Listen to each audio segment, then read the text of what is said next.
I'm really thankful that we're talking about it and we're willing to talk about it. Like I do not have the fear that I think others could have around this. This is a global problem. This is a national problem. I mean, the amount of control that this type of species of human have, from our financial to our media to our policing to our healthcare to our food, environmental, to the war machines. The overrepresentation data points speak enough. If like in any other situation, if you were to switch out that type of culture, that type of people with, let's say, Russia or Chinese, and say the vast majority of Hollywood is run by Chinese. The vast majority of our environmental systems are run by Russians. The vast majority of our media news landscape is filled with Chinese propaganda. We would have ousted them within 48 hours, right? We would have said, no way, Jose. Can't have those Cubans. Can't have those Russians. Can't have those Chinese taking over our media and our tech and our government and all this stuff. But yet we have an interesting, very interesting political party with lots and lots of money behind it, with these political action committees that are able to influence all of our politicians. It's fascinating. And I think as an average Joe who builds business, who talks about it online with another average Joe, my colleague in arms, Matt Kim, like we're willing to just say, look, as regular guys who aren't actually that smart, we see this stuff because we're kind of in business a little bit enough, and it's disconcerting. And I think what we hope to be is an example of a little bit maybe of courage that other people can talk about it as well, because this is a global phenomenon. It's a global disease, and I'm okay with saying it as such. Can you, Jen, you want to go first? No, go ahead. Yeah, what I was going to say is obviously when I think of the Jewish banking conspiracy, if you will, the only thing that I point a finger to that I can say is a direct correlation to what I believe you're addressing is what Soros did in the UK, where basically he went in and essentially bankrupted the economy in order to make billions of dollars as a result. And I think that the issue that people really took with it is that, sure, there's people out there that do that all the time, but he skated on it. He didn't get prosecuted. No one touched him. We're not going to talk about the story, but as I mentioned with Jen earlier today, you heard about the guy out in Vegas who got caught in a child sex ring and they just slapped him on the wrist. He didn't have anything done to him. We have been saying forever that we are going to do everything we can, but it is very unlikely that we can save the Palestinian children. What we can do is we must sever our unholy alliance with this genocidal state as quickly as possible, because if we don't, we are going straight to hell with them, because that's where they're going. Yeah. Like Netanyahu's country is not going to survive this. I know they think they will, but they're done. Is at a fucking boiling point when it comes to Israel. How do you think this is going to end? How do you think it's going to end? Because they're a Samson option. They have policies. They do not have a moral code in which the three of us pull from, right? So how does this end? Because I see them getting to the end of the rope and saying, you know what? If I'm going down, I'm taking all you fuckers down. Yeah. We've said that they are the scariest people to potentially have nuclear buttons. Like that is the scariest thing. That is definitely something that should be considered as an option. That is what they would do. The audacity of that fuckhead Hillary Clinton to say that, well, I think Putin's the most dangerous world leader and he's going to drop a nuke. No, the most dangerous world leader by far who will drop a nuclear weapon is Netanyahu. There is no one even within striking distance, no pun intended. I mean, could you even imagine if Iran was doing to Israel what Israel has done to Iran and how that would have ended? I mean, I'd have been shocked if there wasn't a nuke that hadn't been dropped already at this point. I can't understand the complacency of the surrounding countries around Israel. I can't understand it. They are bitches. What do you mean? They're going to continue to allow this state half the size of New Jersey to use weapons purchased with our taxpayer money, unfortunately. No, tax dollars don't fund spending. But anyway, continue. Okay. Well, let's just say America supports it, and yes, not me, not you guys, yes, clearly. Correct. But America is but I think that that's also something that's important. We have to distinguish the fact that we are governed by psychopaths. We're governed by people who do not ever, and I mean ever, adhere to the will of the people. That's why, again, you're in Atlanta. You are just a stone's throw away from where Jen wants to be. Marjorie Taylor Greene, for all of her faults, she is a true maverick if there ever was one, because she's like, she woke up one day and is like, you know what? My kids are fucked. I got to do something about this. Yes. She doesn't think I will never be able to make a living outside of, the halls of Congress. But she's one of the few that does, because everybody else, I'm sure you're aware who Jen ran for Congress against, maybe the most loathsome one of them all in the entire delegation. But not everybody may be as bad as Wasserman Schultz, but they all see politics in a way that has nothing to do with public service. And that is the scariest part of it, when people are wondering, how the hell did they get on their hands and knees for Israel so easily? And some of them for not even that much money. I mean, talk about cheap whores. I mean, that's the whole story of the shekels, right? Right. Sell your soul for a couple of shekels. Right. And so it's a tale as old as time. And our politicians are the ones that unfortunately are the perfect amalgam and product for the Israel blackmailing and the Israel usury, because they put themselves in compromising positions, or they're a cheap purchase. Which is two entry points that are terrible, right? You put yourself in compromised positions, now they own you, or you're super cheap because you have no morals and ethics or no spine. And you are correct, sir. These are the individuals that unfortunately are the ones that run this country, and we need better elected officials. And I'm glad to have conversations with people like you who reach even more people that Matt and I don't reach. And it's refreshing to hear more people talk about this stuff openly, because I think that really is, at the end of the day, you said we can't save the Palestinian children, but maybe we're part of saving them in the future because we're willing to talk about it, and we're hopefully inspiring others to talk about it as well. Okay, I'm going to give a heads up to the people in the chat. First of all, stop talking about the Jews. It's annoying. I told you in the beginning, as somebody from the tribe, it's just rude. It's rude and it's ignorant, and it really is not helping in any way. So just stop. Yeah, it's unnecessary. And this is a white supremacy colonial problem. This is a Zionist problem, not a Jewish problem, a Zionist problem. There are more Christian Zionists in this country than there are Jews in the world. Okay, so seriously, this is a Zionist problem, not a Jewish problem. So I find that very. You could actually say it's a Christian Zionist problem. It is. There's so many Christians that have been brainwashed into believing this. Oh yeah, Schofield Bible-esque type of interpretation that the Jews have to be somewhat sacrosanct from God, and that's not how it worked actually. If you're a Christian, so it's unfortunate that the Bible Belt has such a great grasp on this project of Zionism. It really needs to have generational change.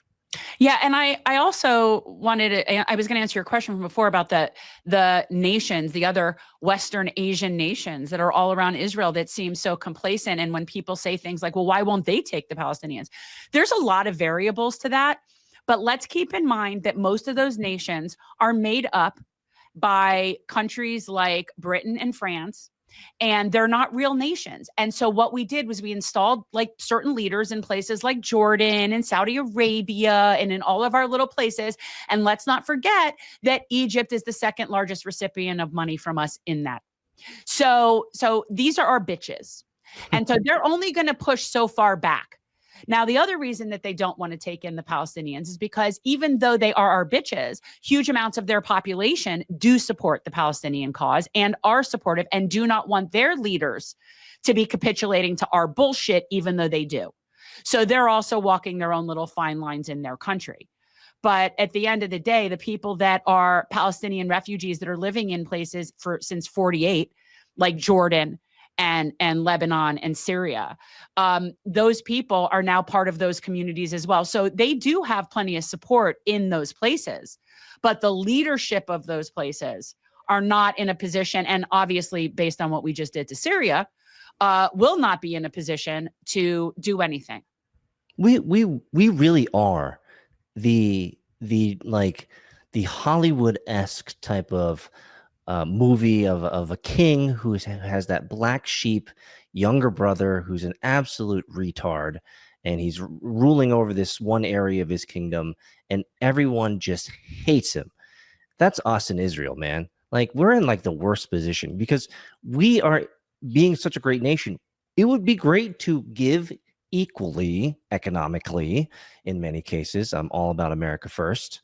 To be able to trade economically with all of these countries that surround Israel. I'd love to be able to do that fairly. I'd love to do that so that we're not just constantly giving, and not receiving, or just cutting it off, whether that makes sense or not. But we still have this black sheep, retard younger brother in the middle of all of them, poking at everybody. Like, how do we stop that? How do we stop that retard black sheep brother from shooting missiles at all of our homies around him? That's the problem. Well, they are us. And this is something that Peter and I talk about a lot. I know people like to think that Israel is a separate entity and we could cut ties with them and just let them fend for themselves, but they cease to exist without us.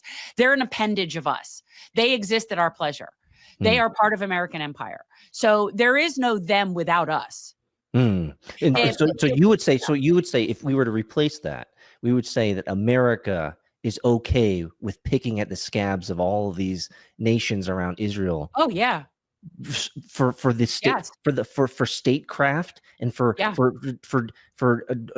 bombing them and breaking them down so we can take their resources. Is that what you're saying? Because I'm with that. Yeah, I mean that's definitely a huge part of it. I mean, look, we know that our playbook is regime change whenever somebody doesn't play ball with us and doesn't want to go along with whether it's the petrodollar or if it's whether or not what we believe you should be doing with your resources. And we don't think countries should share their resources and wealth with their own citizens. And if people go to do that, then we, of course, have to stage a coup and we have to go in and do all this stuff.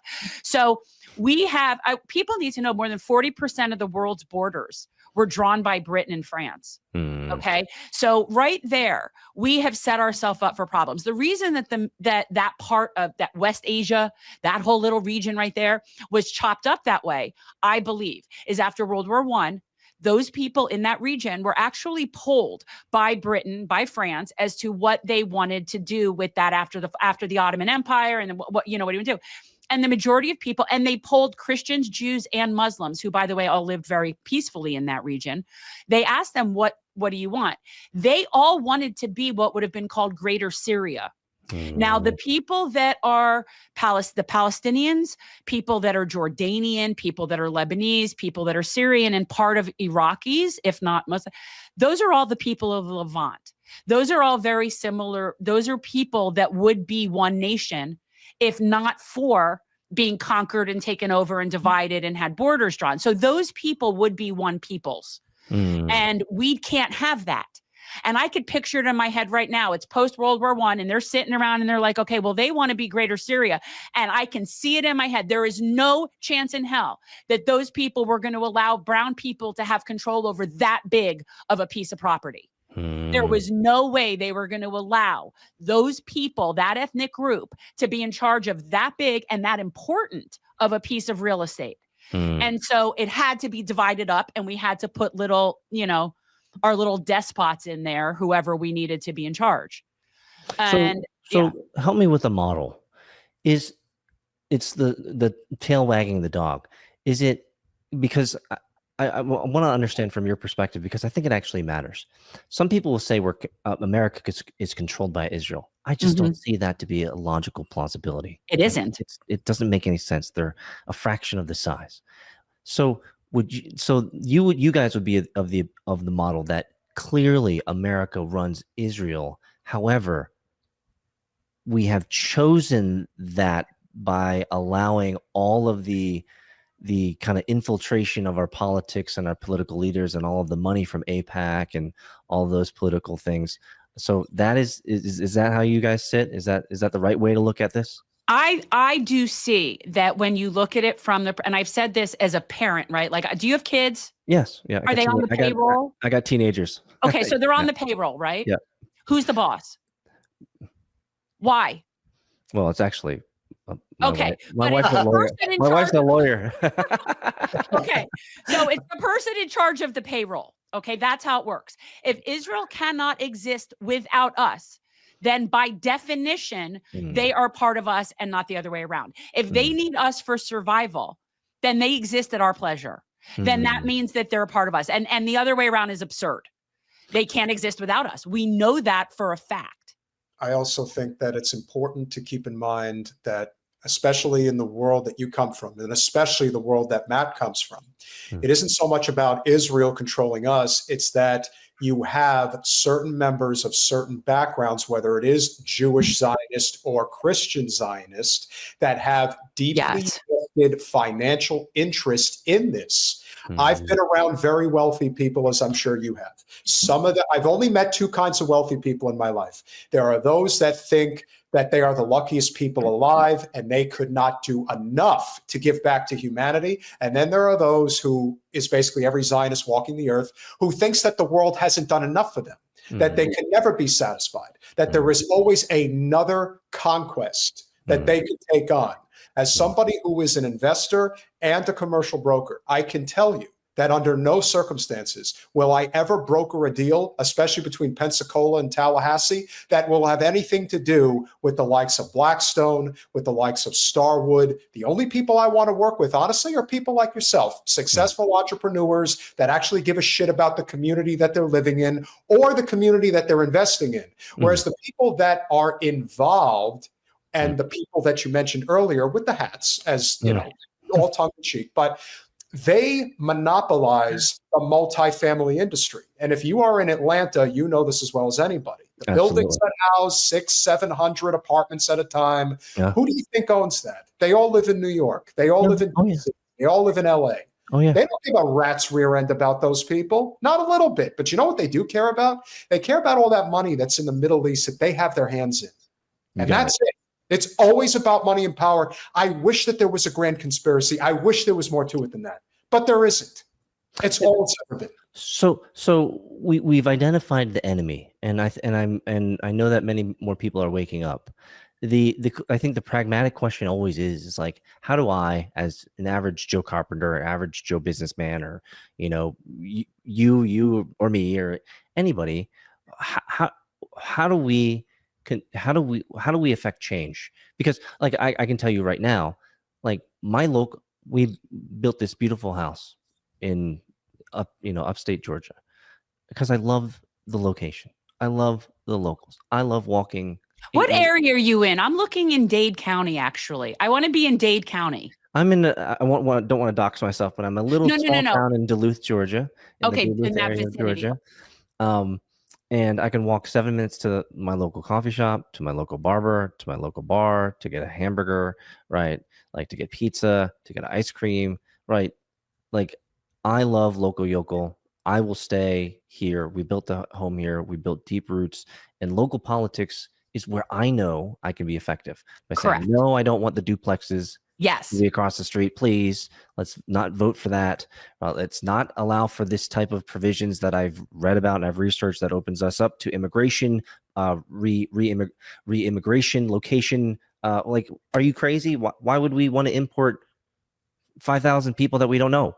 It doesn't make any sense, right? So, like, that's where I know that we can affect change. But I'm curious because there's a greater power at play that we're talking about, these Zionists, and their ilk. So I'm wondering, how does that change in your mind get affected? Not instantly, but over time. What must we do as the American people to see that as a realization? Okay, well, first I'm going to tell you, stop telling people that Jews get interest-free loans. I have never in my life gotten an interest-free loan. My parents have never gotten an interest-free loan. I have not met a Jew in my life that has gotten an interest-free loan. So you haven't talked to the right people. Yeah, you know what? That's not a Jewish thing. Okay. That's an oligarch, nepotism, capitalist, who's who thing, because you can meet people that in Trump's world that aren't Jews that'll get those same deals. So first of all, stop saying shit like that, because it's just not right. Okay. Like seriously. Fair enough. But that's a good start. The actors all involved are of the same pattern. I understand. Do you know, but let me ask you something, Peter. Do you know why Jews control the banking? Yes, there was a period of time about 300 I was talking to him, not you. Oh, I'm sorry. Well, we're both the same name. Yeah, but I know what you know. Okay. Well, so there's this issue with usury, right? And whether that's a moral consideration, whether that's something that's good or not good.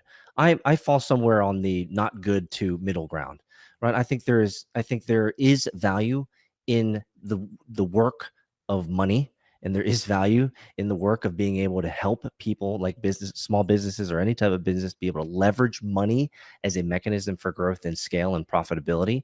And so it's hard for me understand my bias and understand my history in finance for the last 2 decades, right? I'm a little biased towards that because I do leverage money. I do leverage interest to help start. But there's got to be limits and there's got to be restrictions, and it can only go so far, for the same reason that after a hurricane, you're not allowed to charge $100 for a bag of ice. Exactly. Okay. There needs to be restrictions on it. But, when you talk about why Jews historically have been in those positions, it's because they weren't allowed to do anything else. Right. Exactly. And I don't think people really understand that. It wasn't some massive Jewish conspiracy to get together and control the world's money. That's not how it happened.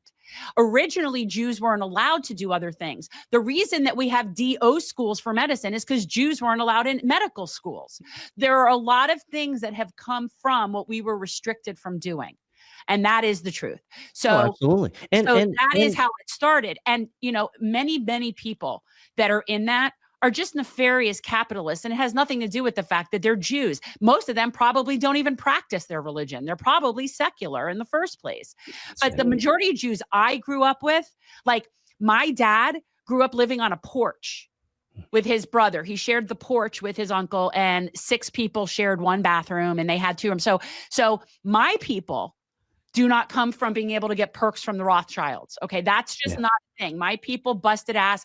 My great grandfather left from the pogroms in Russia and brought his wife with 2 children across a boat to come here without speaking a word of English, and lived in tenements. Yes. And so you understand what I'm saying, right? Oh yeah. Most Jews. Matt and I had this conversation probably about 2 years ago on a podcast where we were kind of dissing on the Chinese. And we were saying the Chinese could have been the Jews. And we were like, well, we were kind of joking about it. And the reason is because we saw this article talking about this, is that if the Chinese were a social pariahs and were of a smaller minority race as they grew, and they were only limited to certain areas of business, then the Chinese could have been the Jewish Zionist project, right, where they're running the banking industry of the world. And so so the only difference in many cases is just how history rolled the dice and which cultures got ingrained in which types of industries, right? And so what I think exacerbates it, and this is what exacerbates is the natural inclinations of culture, of deep cultural aesthetics and deep cultural nuances. For example, Jewish culture is very familial. There's so many advantages to that. They keep wealth in the family. They stick to themselves. They're very localized support units. Right. This is great. That's been survival. That's been their survival. Exactly. Yeah. Now, if you take that to its logical extreme and you also control the finances of the world, then you're only going to give financial benefits to your own homies. And so there's cultural, I think, there's cultural nuances at play for every culture, and that creates those biases and the stereotypes that we see. And so it's not a right or wrong. I think it is what it is. And it's unfortunate though that at our current stage in today's world, that a lot of people are getting the Jews and the Zionists confused. That's the problem. Yeah. Michael Hudson says, I grew up with Torah God, don't know any Jews. Hi, Michael. I'm a Jew. Nice to meet you. Okay. Now you do. You know one. When I was working for my first job out of college, I worked for the New York Mets. And there was a guy, I'm sure you're familiar with the Wilpons, and Oh yeah. guy in my department who ended up getting promoted, who should not have been promoted, but he was a member of the tribe.